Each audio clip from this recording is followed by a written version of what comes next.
salaamaaleykum mbokki internet yi ñu ngi leen nuyu di leen dalal jàmm fii nga xam ne mooy seen chaîne comme ni ñu koy defee rek tey jii ñu jàkkaarloo ak ki nga xam ne mooy Thioune Juriste moom la gis ngeen interview bi nga xam ne defoon nañ ko fan ñu génn rek ñu bàyyi ko mun ñoo génn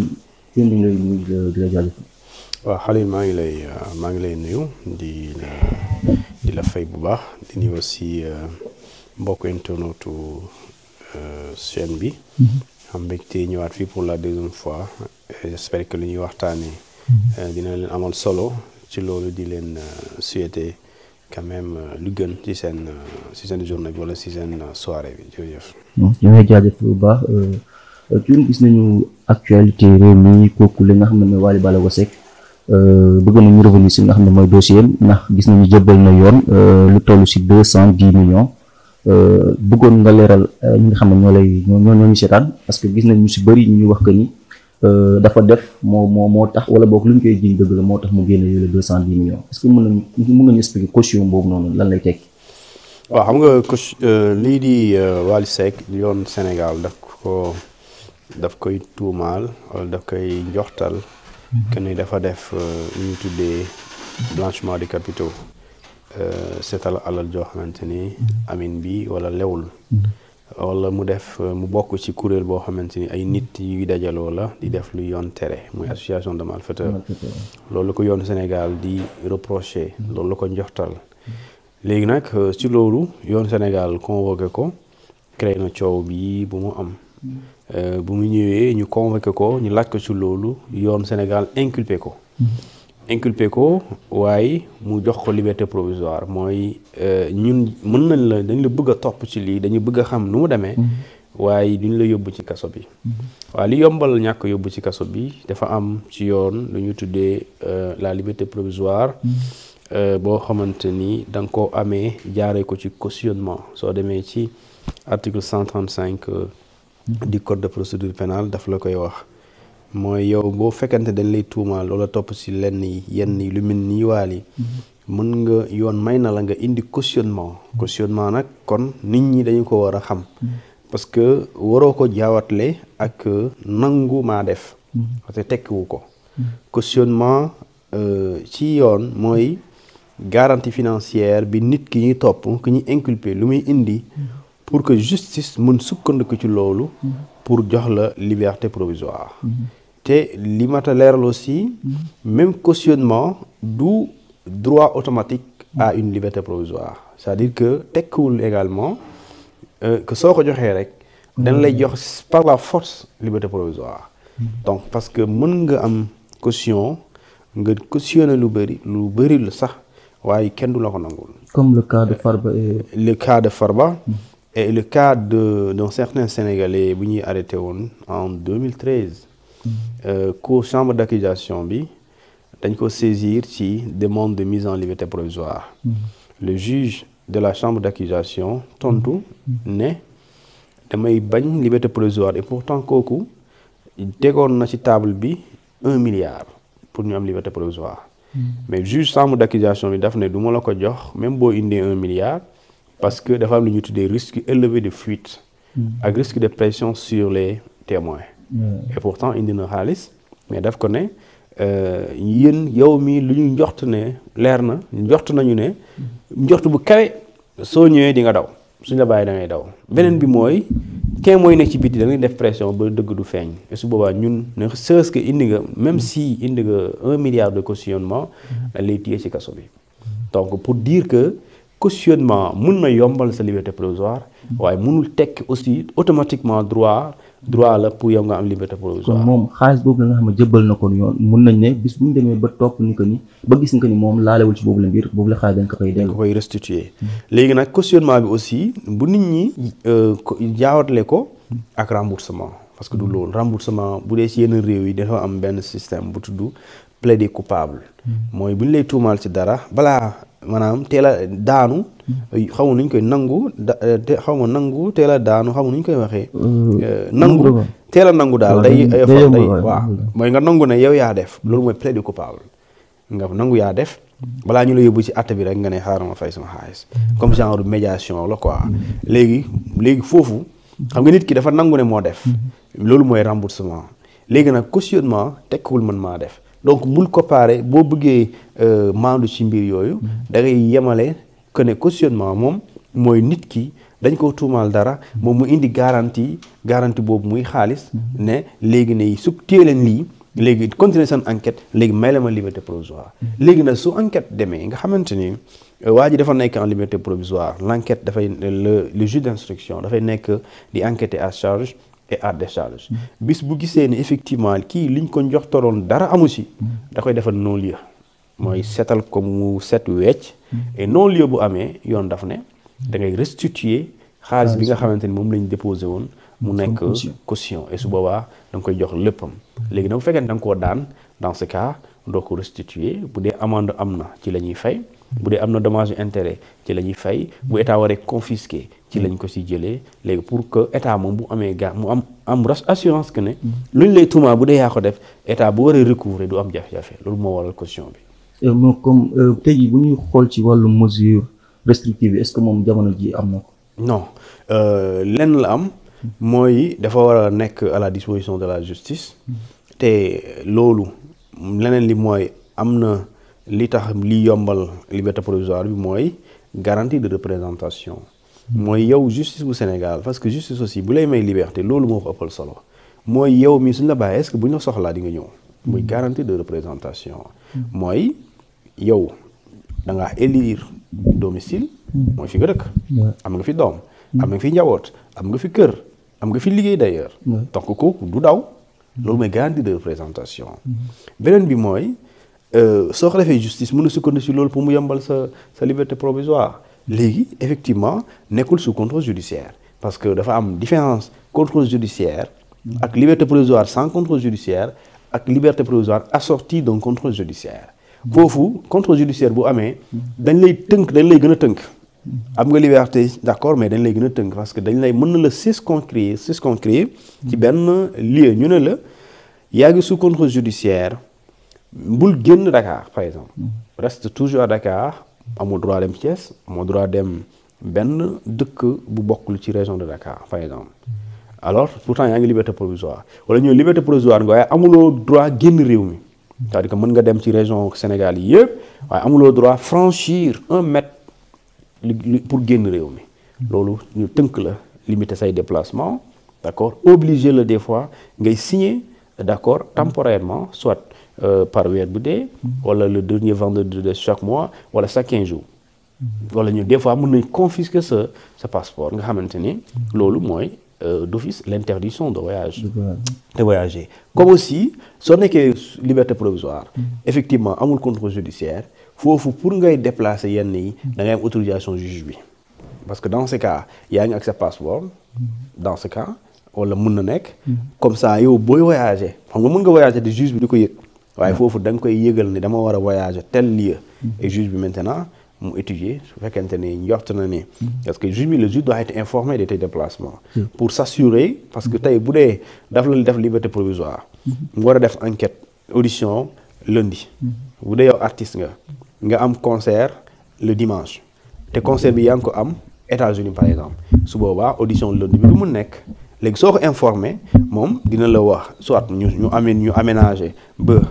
édition yi mun nekk mais soo ko waxul loolu su boobaa lundi dina jot ñu war la envoyer convocation avant lundi mais duñ la jot parce que da ngaa nekk en voyage léegi moom mooy waral ngay informer en temps réel ki nga xamante moom mooy yore sa dossier bi parce que dafa war a xam say déplacement pour que moom buy fixer ay audience wala li ñu tuddee audience pour confrontation wala pour audition pour mu tenir ci compte léegi nag kon nekkul sous contrôle judiciaire mais dafa nekk sous liberté en liberté provisoire mooy il est libre d'aller à Thiès def ay concert am dem animation def ay soirée loolu yoon terew ko yoon nekku ci yoon lenn la ko wax mooy yow may nañ la liberté ngay xaaraale ñu ngi def enquête nekkal à la disposition buñ la soxlaa dinañ la woo nga ñëw c'est simple que ça. ci loolu est-ce que sénégalais mën nañu xam moom montant bu ñu koy toppee en fait parce que ñu ngi tudd 5 milliards mais ñeneen ñu ngi tudd aussi si affaire transaction jëndum oto. waaw xam nga Sénégal yi dañuy jaxase dañuy dégg rek matt gi gis naa coow li am ku def benn montage vidéo lu mu si dugal ëpp na su ma jumulee wala mat na 10 nit daal ku ne di wax lu ko neex ku ne di wax ay chiffres yoo xamante ni finalement ñoom ñëpp kenn waxu si dëgg. te loolu dafa doy waar. donc ñoom jàppal ne kon ñoom ñëpp tuumaal nañ doomu jàmbur bi. ay 5 milliards 500 xaw ma ñaata loolu amul 5 milliards loolu beneen dossier la boo xamante ni jotewul ak dara Wally Seck. donte dossier boobu dafa laal kenn ki jotel ak Wally. mais loolu tekkul ne moom la. donc Wally lenn la mooy li ko justice di wax yow dafa am benn montant bu toll ci 210 millions de francs CFA boo xamante ne. dañoo gis ne jóge na ci Amadou Macky Sall ñëw ci yow. léegi xaalis boobu lan lay représenté loolu ci Sénégal yi ne di lijjanti léegi lu muy représenté Wally nee na dama ko doon jaay oto bi lu muy jar c'est 210 millions léegi nag loolu CENTIF moo ko bind léegi CENTIF bu bindee loolu justice mooy leeral effectivement est-ce que xaalis boobu lu muy dox est-ce que lépp jaar na yoon je pense que foofu noonu dafay am solo nit ñi ñu xam montant bi exactement ñaata la mais aussi ñu mën a dugg ci ay accusations faciles wala dem ba sax diffamer nit wala di joxe information yoo xamante ni dara amul ci donc de manière très simple waa lii li koy justice sénégalais di reprocher mooy li ko njoxtal mooy li njoxtal dafa nekk ci association de malfaiteurs ak yeneen gars mu nekk ci li ñuy tuddee cercle blanchiment de capitaux montant bi toll ci 210 millions léegi waa lii moom nee na dafa jaay oto ñu fay ko par chèque boobu nag moom la CENTIF di topp léegi nag CENTIF bu gisee ne effectivement Wally xaalis bi ñuy topp même bu fekkente ne jaarul yoon mais moom yoonam nekku ci yoonu Sénégal du ko topp ci loolu du ko daan ci loolu te di ko tëj ci loolu maintenant si c'est le contraire li ma la wax nii contraire boobu la. association de malfaiteurs boo ko déggee sa xel day dem ci lu rëy tey jii boo ko doon leeral ci benn wala tënk ko ci benn baat boo xam ne day simple si nga xam ne ñoo koy. waaw xam nga association de malfaiteurs dafa benn mbir la rek c'est une infraction certes et bu dee ci yoonu Sénégal daf ne quelle que soit sa durée. mooy d'abord c'est une entente mooy déggoo. boo xamante ni mu ngi tàmbalee ci ñaari nit. boo xamante ni quelle que soit la durée même bu dee da ngeen déggoo wala ngeen ànd ci benn minute pour def lu yoon tere association de malfaiteurs la. même bu dee da ngeen ànd def ko même idée une minute pour def ngeen di def pour commettre l'infraction wala ngeen nekk dans le but de commettre l'infraction ngeen am intention commettre ko c'est une association de malfaiteurs léegi mën na nekk une association de malfaiteurs dans le but de commettre un délit d'accord wala nga nekk une association de malfaiteurs dans le but de commettre un crime une infraction criminelle des fois moo tax ñu naan association de malfaiteurs en organisation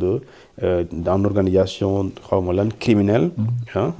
en organisation criminelle mooy yéen associé da ngeen lëkkaloo jëf di ngeen jëf yooyu crime la voilà li ngeen jëf yoon da ko tere mu ngi tudd crime moo tax des fois ñu ne en organisation bande en organisation criminelle mooy jëf ji ngeen jëf da ngeen ci ànd boobu mooy association bi li ngeen jëf moo tudd crime la maanaam ci wàllum yoon ni ñu koy qualifier crime la du délit par exemple tey ay nit ñeenti juróom dajaloo dem ci place su jàmbur rey ko par exemple xam nga rey ko c'est un assassinat. waxtaanee mbir daal rek dem jëf yoo xam ne yoon da koy tere. waaw c'est ça bi ngeen demee rey ko c'est une association de malfaiteurs. Il y a vol armé. avec waaw il y a assassinat. d'accord léegi nag l'association dafay nekk en bande criminelle. loolu foog naa leer na tuum juriste la mu nekk ndaanaan ci wàllum droit tey jii maa ngi dégg sànq ngay wax wàllum confisquer passeport. gis nañ kenn si ñi nga xam ne mu nekk patron de presse jamono ji ñu ngi naan dafa daw génn réew mi ñenn ñu ngi naan mi ngi ci biir réew mi waaye dafay jéem a brouiller piste et tout ça parce que ñu bëri ñu ngi naan Gambie la jaaree ndax boo xoolee doomam je pense yoonu Gambie bi lañ ko jàppee tey jii ban jàngat nga ci mën a indi ak suñu frontières yi est-ce que jamono ji wóor donc est-ce que wax wóoru na question bu réponse bu vague la façon jafe na nga am surveillance buy war ci frontière rawatina ñun suñu bos quand je dis suñu bos mooy dafa bëri foo xamante ni nit mën na fa jógee dugg ci réewum Sénégal muy ay frontières terrestres muy ay frontières maritimes muy ay frontières aériennes xam nga lu gën a neex a surveiller mooy frontière aérienne parce que foofu fenn rek nga mën a duggee ci réew wala nga jaaree ko fa mooy aéroport mais li gën a jafe pour surveiller ko mooy les frontières terrestres parce que fi nga mën jaaree nit ak tànk fi mën a jaaree ba dugg ci réew mi wala génn réew mi bëri na ba rawatina ki nga xamante ni moom dafa bëgg a génn réew mi moom dafay jël génn ay à des heures insoupçonnées heures yoo xamante ni moom buy génn ñi nga xamante ni ñoom ñooy surveiller frontières yooyu duñ ko xalaat wala mën nañ ko bañ a xalaat loolu da koy def à des heures insoupçonnées et des fois dafay jaar foo xamante ni ñii di surveiller frontières yi sax mënuñu xalaat ne wala duñu seen xalaat du yegg fa ñii nii diw mi dina daw wala buy daw fii lay jaar donc c'est à des lieux pas des endroits insoupçonnés mais aussi à des heures insoupçonnées donc surveiller ko day jafe lool waaye léegi jafe bi tekkiwul ne mënul nekk léegi kon donc on doit renforcer la surveillance des frontières même bu nekkul kaaw kii même bu amul les frontières l'entrée au Sénégal doit pas être un accès facile mais la sortie des frontières du Sénégal mais doit être également loo xam ne dañ koy vérifier parce que nit ki mën a def ñaawteef nga dem laqatu génn daw ci réew mi wala nga jógee feneen ñëw dugg ci réew mi te waroo fi dugg wala pour ñëw fi def fi ñaawteef donc loolu je pense que pour même xool pour même sax sans dugg ci sujet Madiambal Diagne bi loolu vraiment état daf ci war a mën a góorgóorlu léegi nag Madiambal moom dañ ko tere mu voyager mardi ci guddi alors ñu ne ko yow da nga am opposition maanaam interdiction de sortie du territoire mooy yow mënoo génn réew mi alors ñu bëggoon ko jàpp mais après ñu libéré ko xamal ko ne le lendemain mercredi midi da ngay ñëw wuy si dikk parce que dikk daa jot li ñuy tuddee délégation judiciaire c'est ça la vérité alors ñu war ko déglu ñu ne ko kon mardi boo xëyee mercredi bi midi demal nga dem wuyu ji léegi moom lu mu deful mooy wuyu jiwul te kenn xamul fu mu ne bi démb kenn xamul fu mu nekk mais la presse bi xamuloon fu mu ne la preuve la presse le mercredi midi avant midi même et après midi ba 18h gis naa ay presse yoo xam ne ñu ngi def live devant la DIC te jamono jooju nit ki ñëwul DIC te xamuloo fu mu ne waaw le lendemain jeudi démb le lendemain jeudi ñëwaat nañu ne day ñëw dañ koy woo 10h léegi c'est la bonne heure 10h jot kenn gisu ko la presse était encore pointée devant la DIC mais personne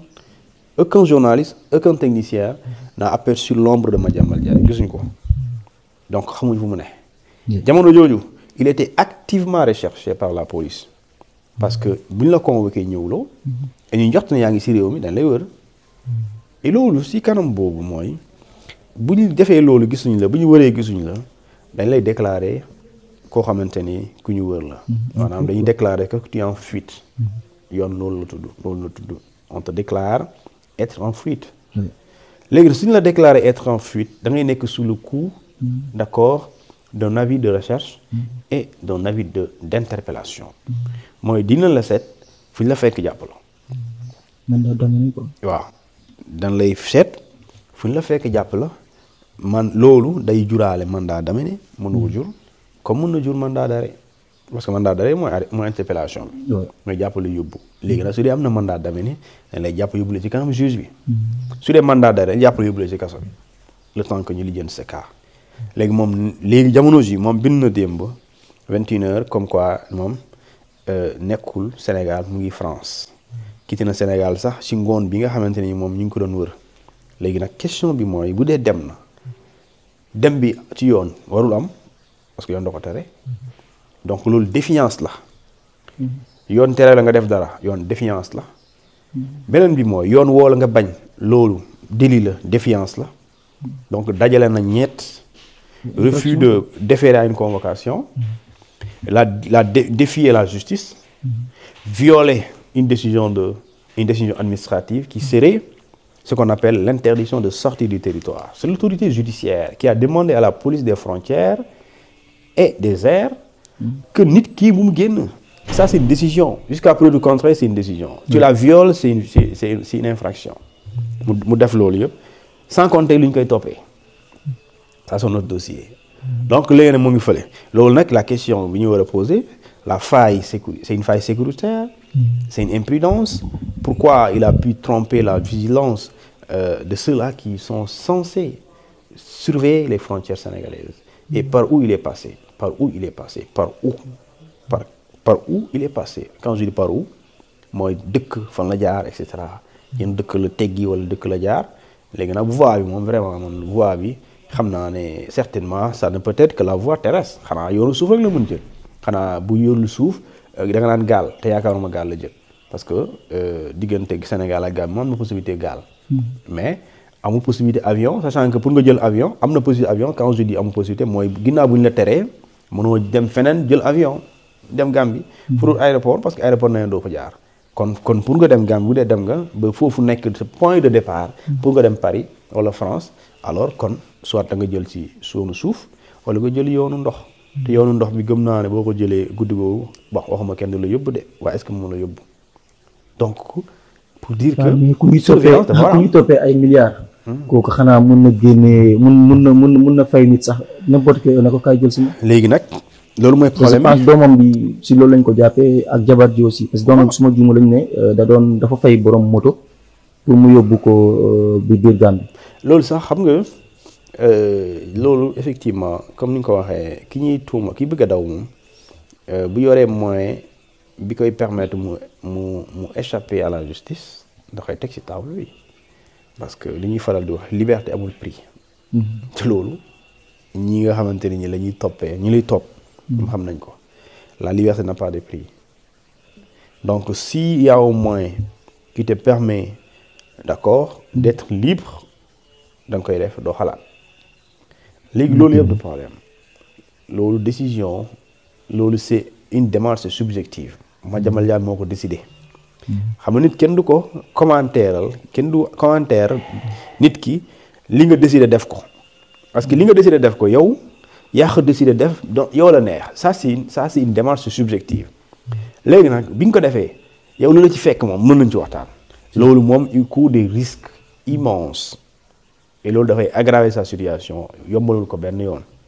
et comme ni nga ko bindee nee na day dem préparer sa défense pour que mu def face à ses responsabilités et loolu je dis bien en faisant face à ses responsabilités moom bataille judiciaire am mënul yomb parce que tey bu juumoon par exemple nekk aéroport wàcc tag du teg tànk këram loolu bu wàccoon aéroport tey du teg tànk këram xam nga lu ñu koy def mën nañ ko def mandat d'amener mën nañ ko def garde à vue pour que décision pour autorité bi décider mandat d'arrêt prison wala devant moi. mais moom actuellement on peut dire que dafa compliqué ay dossiers ndax tey jii même bu ko yoon jàppoon comme le cas de Wally du mën a demander li nga xam ne mooy liberté provisoire parce que dañuy gis ne kii même bu ñu ko bàyyee aussi day dawaat. day daw parce que day am risque élevé de fuite. c'est ça léegi risque élevé de fuite même boo indee caution. juge mën na ko bañ sànq li mën naa la. ne la le cautionnement n'est pas un droit obligatoire à la liberté provisoire. mais c'est une simple garantie financière. mais le juge peut apprécier que ne yow tu vas te soustraire à la justice. La preuve, on t'a convoqué 2 fois, mais tu as décidé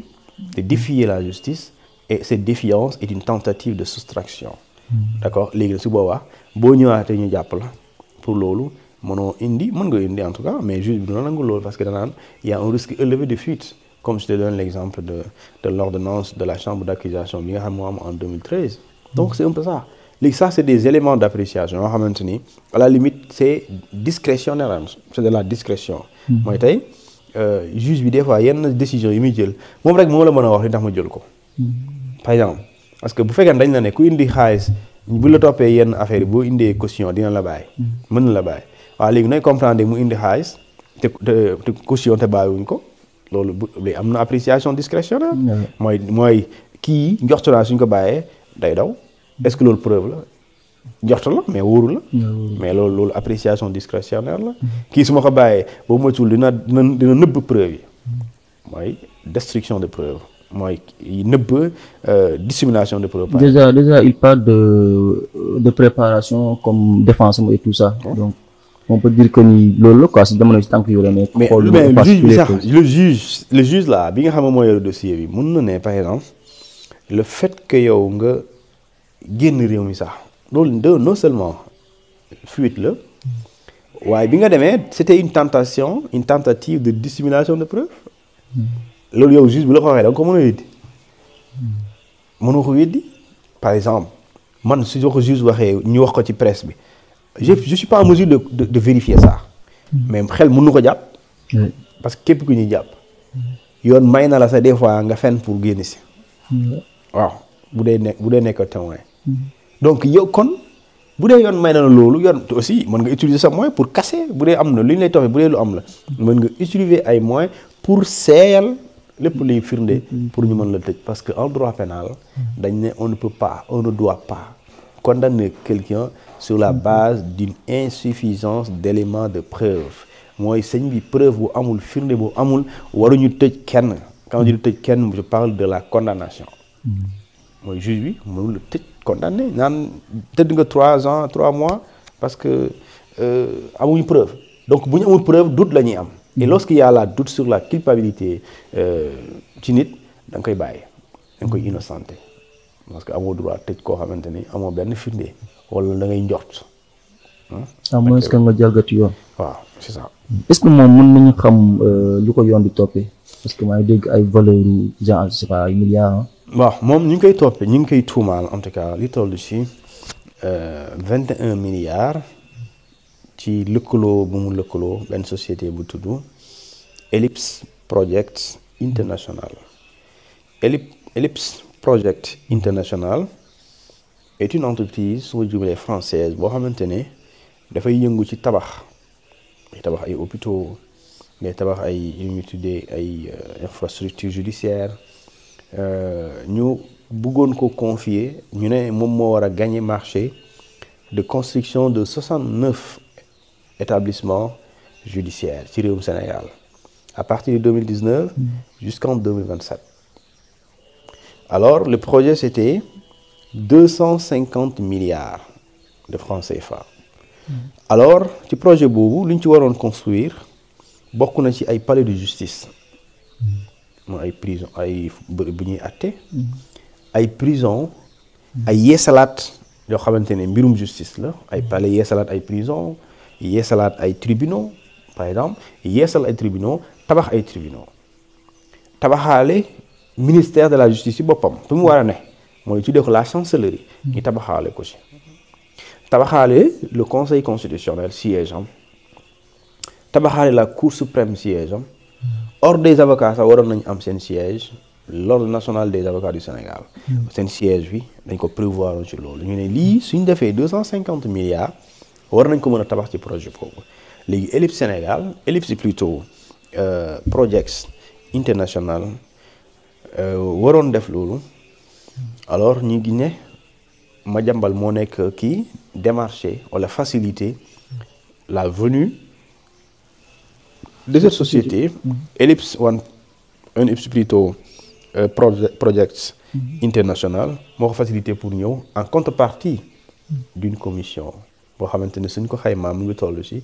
21 milliards de francs CFA léegi seen bindu loolu léegi justice nag nekk ci yoonu leeral lan la xaalis boobu di dox léegi ci leeral boobu bëgg a xam dafa am lu mu njort ne dafa am lu ñu tuddee blanchiment de capitaux donc loolu la yoonu Sénégal nekk ki di agent ay surfacturation loolu la jàpp mooy pas surfacturation sax mais dafa jàpp ne 21 milliards bii mujjee ci tànk loxo Madiambal Diagne xaalis boobu noonu xaalis bu ñuy setal la fi mu jógee jaarul yoon léegi nag ndax yoon na wala du yoon moom la justice nekk di leeral moo tax mu woo ko ci woote boobu ñu jàppaale benn doomam bu tudd Mohamed Diagne ak beneen doomam bu tudd Serigne Saliou Diagne ak benn ci soxnaam léegi ñooñu jàppuñu leen parce que dañoo bëgg Madiambal ñëw de parce que damay gis gars yi di wax ne woy dañu bëgg a teg pression c'est pas ça dañ ko jàpp dañ leen jàpp parce que ci délégation judiciaire bi maanaam li juge d'instruction bi defar li mu jot ci procureur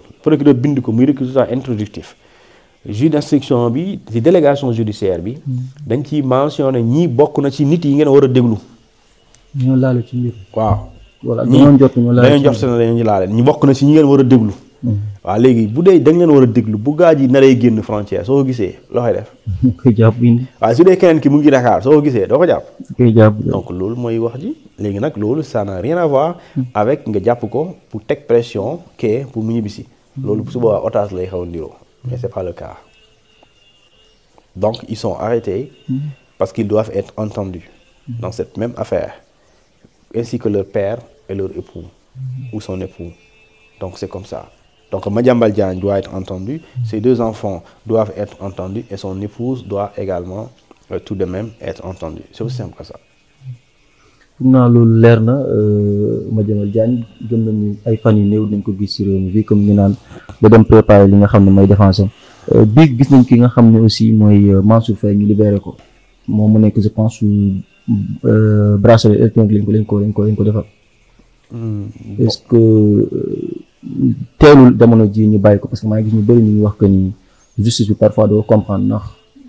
gars yi xaalis bi ñu doon jël ñu di ko fooyee ci réew mi.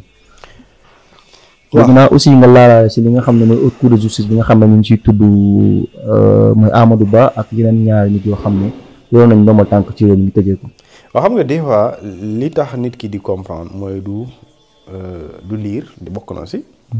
waaye nag wala xamuñ la waaye tey question bu ñu war a poser rek mooy est-ce que juge bi daa violé yoon wala déet.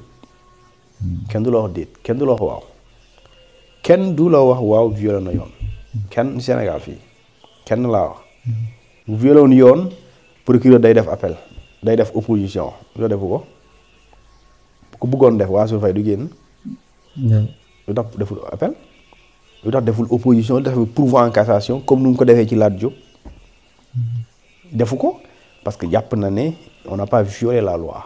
parce que jàpp na ne les éléments d'appréciation pour que ñu accorder Mansour Faye liberté provisoire sont suffisants parce qu'il y a ce qu'on appelle des contestations sérieuses ça c'est la loi c'est pas du ay xalaat texte bi moo ne bu ñu lay toppee détournement de deniers publics sëñ bi soo ñëwee yow mi nit ki ñëw soo indiw remboursement montant bi ñu lay toppee lépp cautionné woo lépp indiwoo contestation sérieuse jarul dara kasu nga jëm yoon moo ko wax waaw léegi soo indiwul dara nga dem Mansour Faye indiwul dara indi na contestation waaye ci juge bi du sérieux wuñu bu muy ñëw indi na contestation loolu dëgg la waaye jamono jooju juge bi jàpp na ne ko sérieux wul léegi nag si la ko dugal mandat de dépôt léegi yoon moo ne seen même article mooy 140 bi di code de procédure pénale moom moo ne bu ñu la xasee dugal ci kaso bi nga nekk am ñu placé la sous mandat de dépôt nga nekk en détention provisoire lenn mooy tax nga am liberté provisoire li ñu la waxoon exigence la ci début bi mooy nga rembourser lépp lu ñu lay toppee wala nga rembourser nga cautionner lépp lu ñu lay toppee wala nga indi contestation sérieuse benn si ñoom ngay indi pour nga mën a prétendre am li ñu tuddee liberté provisoire léegi Mansour Faye ci jamono jooju nii indiwul remboursement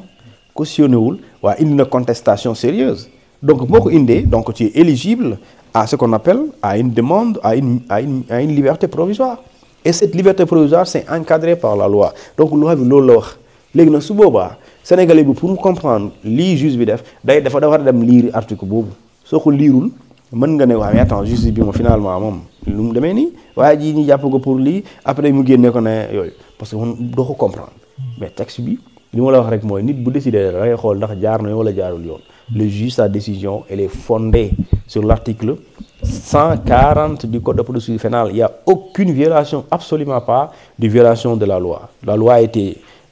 dañu appliquer texte bi lu mu wax le droit a été dit même si maintenant moralement mën nekk débat mais légalement c'est loolu yoon loolu la wax donc et su boobaa contestation sérieuse yi jékku-jékku rek ñu bàyyi dafa am audition de l'ancien ministre du commerce le directeur du commerce intérieur a été auditionné et des commerçants ont été auditionnés et toutes ces auditions là d'accord ont été favorables à Mansour Faye donc yoon loolu la dafa am lu ñu tuddee la charge et la décharge donc s'il y a plus d'éléments à décharge mais su boobaa alors yoon mën na am jox su ne yow dafa et su boobaa boo demande liberté provisoire daf koy faciliter loolu c'est pas l'opinion du politique ça c'est du droit léegi su boobaa ki nga xamante ne moom moo ñoom ñoo témoigner ñoom ñëpp dañoo témoigner mais témoignage boobu dafay aller à la faveur de Mansour Faye et dans ce cas juge bi moom mënul sukkandiku feneen furul du ko texte bi wax texte bi moo xam ne sëñ bi yow yaay toppaate kii mooy toppaatekat bi waaye yow lañ dénk dossier bi parce que dañ ne en application des articles 152 à 155 le mandat d'arrêt est obligatoire si l'inculpé est en fuite 1. 2. Le mandat de dépôt est obligatoire si, d'accord, la personne inculpée ne rembourse pas ou ne cautionne pas l'intégralité du montant en question ou ne fait pas l'objet d'une contestation sérieuse, la personne day dem ci kaso bi. ñu ne mainlevée dina am si au cours des informations surviennent des contestations sérieuses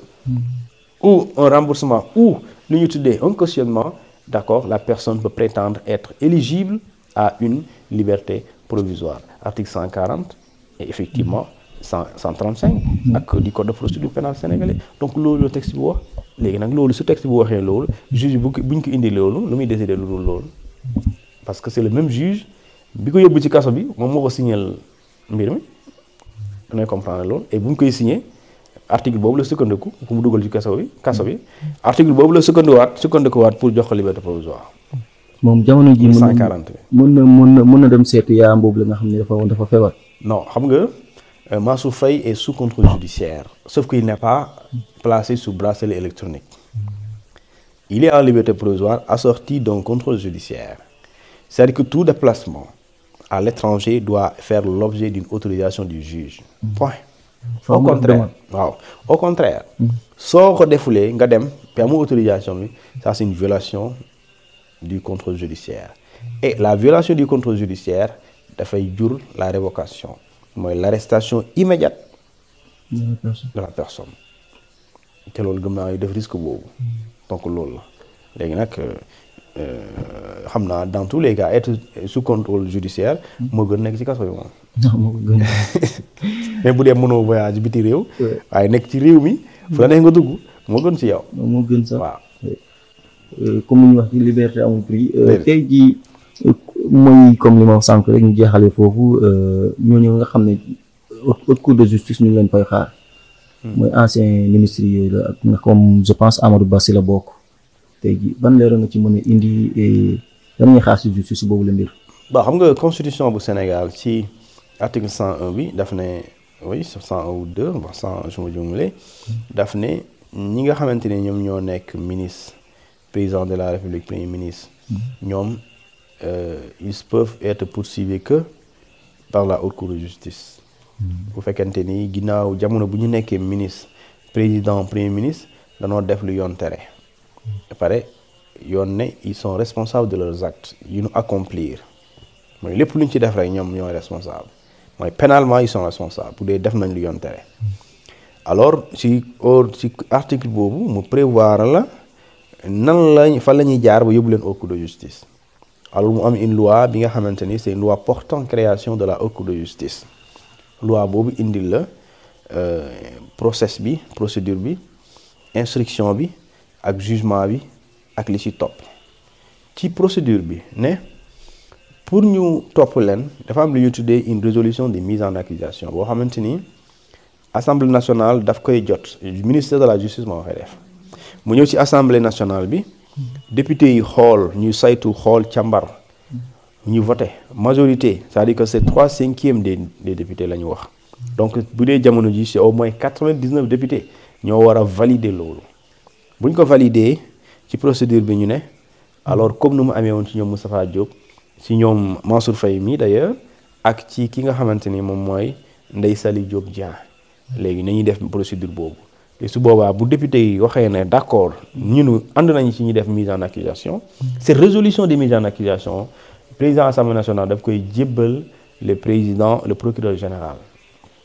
d'accord et le procureur général da koy jébbal le président de la cour suprême de la haute cour de justice et cette haute cour de justice ci lay def formalité alors ñu déglu ñi nga xamante ni mooy ñu woo convoqué ñi nga xamante ni ñoom ñooy les personnes yu ñu cité dans ces histoires léegi nag li ñu leen di toppee loolu day fekk mu nekk dans la résolution de mise en accusation mooy fee yi ndax corruption la ndax blanchiment de capitaux wala enrichissement illicite wala et cetera lan ak lan la et su boobaa ci loolu fee yooyu lan lay buñ la yóbbee ci commission ci lan lay convoqué laaj la sëñ bi déggal nañ la assemblée jóge na def na liggéeyam waaye ñun dañ la déggal dara wax ñu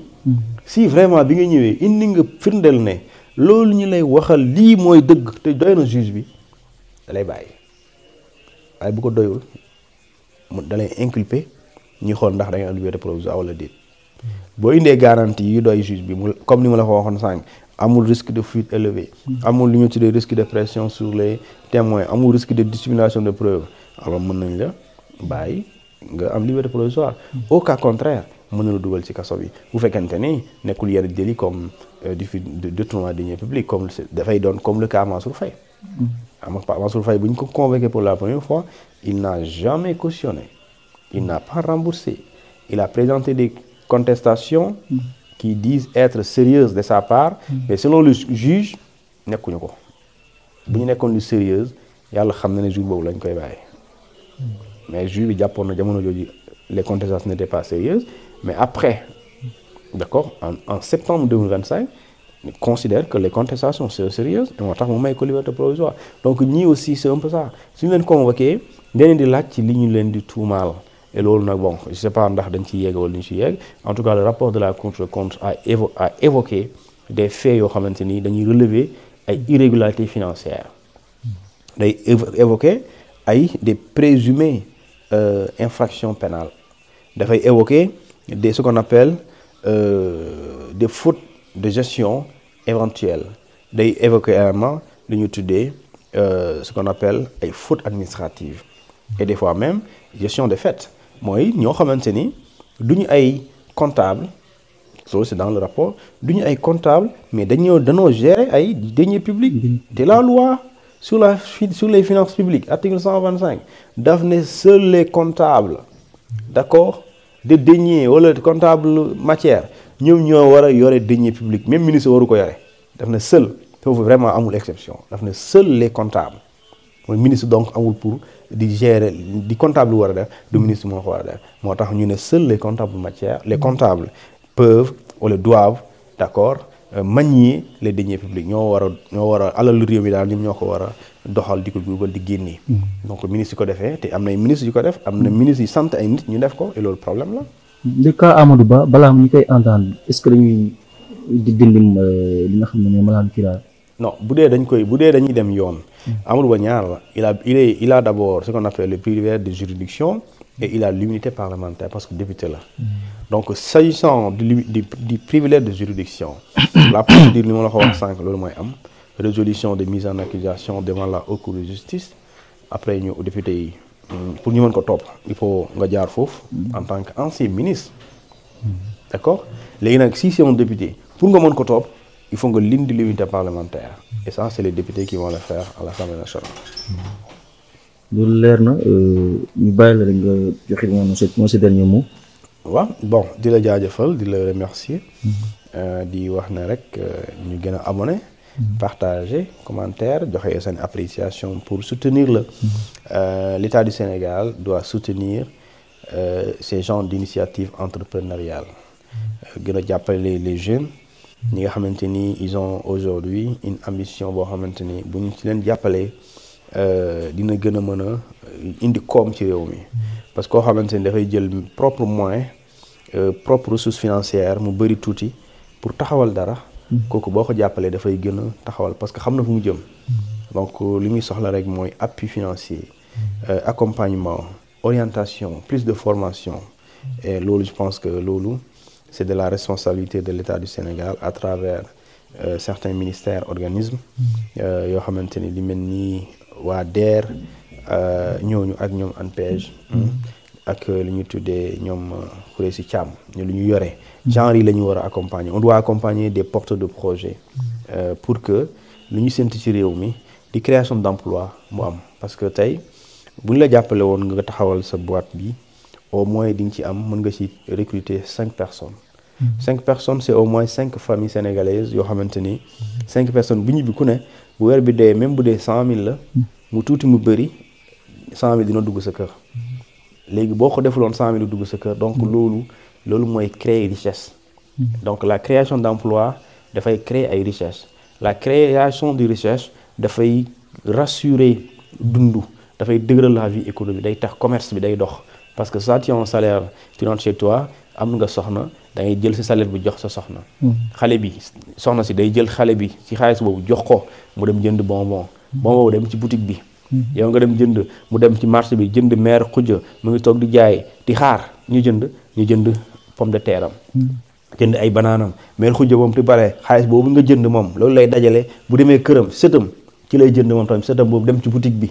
léegi kooku sëtam bi également kooku dem ci boutique bi mu ngi xaar moom tamit am na ay doom ci lay jël xaalis pour faj soxla loolu mooy tax économie di tourner moo tax on doit accompagner ñi nga xamante ni ñoom ñooy ce genre d'initiative yoo xamante ni dañuy créer ay emplois et en créant des emplois dañuy créer wàll ay richesses et bu ñu créer richesse dafay créer lu ñuy tuddee ay épanouissement jàmm nit ñi dañuy seen kanam day leer dañuy naat dañuy nekk ci jàmm duñu xuloo parce que bu ñu amul xaalis dañuy yomb xuloo bu ñu amee xaalis xel bi dal xam nga da ngay am projet yeneen su boobaa boo amee salaire xam nga da ngay am ambition jënd kër da ngay ambition tabax kër en construisant une maison le maçon da ci gis boppam les plombiers même le charretier da ci gis boppam même kii jaay ciment da ci gis boppam donc dañuy gis ne sur tout un état sa da ci gis boppam parce que di nga jënd ndox boobu noonu S2 da lay facturer dugg ci keesu état donc yooyu état xam na ko donc moo tax dafa war a gën a mën a jàppale les jeunes entrepreneurs les jeunes porteurs de projet donc di la jaajëfal di su dee juum nañ rek di jégalu su dee rafet na di ko santé sunu borom jërëjëf lépp leer na cuun la ndaanaan la ñu ngi koy remercier bu baax di kontaan ci moom li nga xam ne nangul nañu ko ñu toog waxtaan ak moom et aussi li ngeen déggoo si nga di ko wax ci li nga xam ne mooy ndaw ñi jaar nañu di leen jàppale si li nga xam ne mooy seeni projet di leen jaajëfal bu baax di ko remercier encore une fois di leen jox di rajo beneen incha allah merci beaucoup